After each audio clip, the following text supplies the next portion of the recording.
This book happened in a much different way than my other collections. Poems like Meditations Beside Kootenai Creek, that was dedicated to my husband Bill, For the Horsemen of the Crass and Vulnerable Word, dedicated to the poet and writer Jim Harrison, and also Wildflowers, which was a sort of seminal poem dedicated to my grandmother, Anna. And I was afraid these poems would die, and so that became the core of Crazy Love. And I wanted the collection. The collection actually grew organically around these three core poems and became what it is now.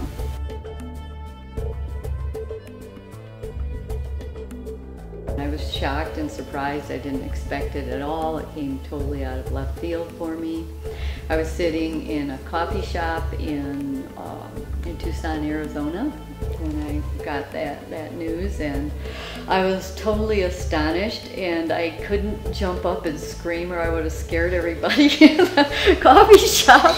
So I was like jumping up and down inside of me, going, oh my gosh, oh my gosh, oh my gosh. Crazy Love for me as a metaphor can go way back to my roots growing up in an immigrant family, Russian immigrant family. Russians are notoriously, and I think my family is the epitome of this, passionate, dramatic people. We passionately love. I was very affected by the writings of Dostoevsky, the women characters in Tolstoy, Anna in Anna Karenina, Natasha in War and Peace, Katharina in The Possessed by Dostoevsky. When you love deeply, you live deeply, you don't do anything on the surface level. That comes from my family. That kind of crazy love for everything. I love the natural world and the wilderness with that kind of love. I love people with that kind of love.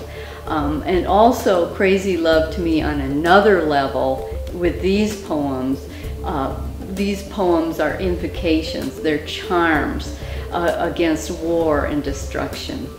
And it may be crazy to keep on loving in a world like this, but I'm going to keep doing it. And a lot of these poems have that kind of a charge that the hope in this world, despite its corruption, despite its greed, despite the corporate takeover of our lives, is this antidote, love.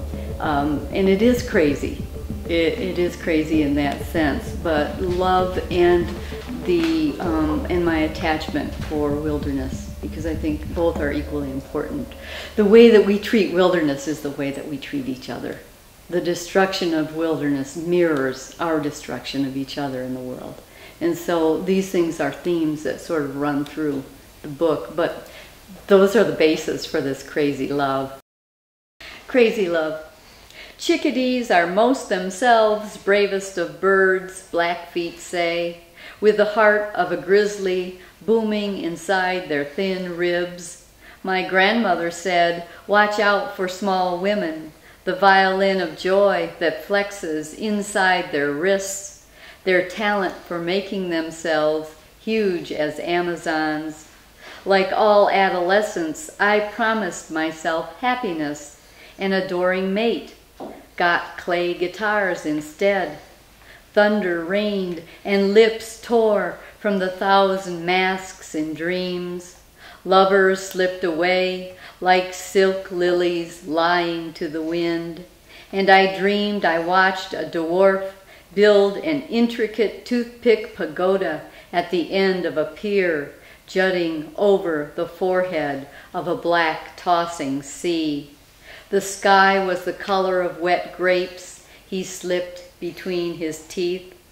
Just as the dwarf set the pagoda on fire, blazing the pier to my feet, 2 giant turtles swam up and carried me on their backs across burning tide.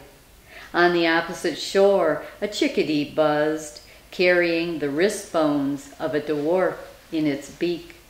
And I knew love couldn't be far behind those small Amazon wings.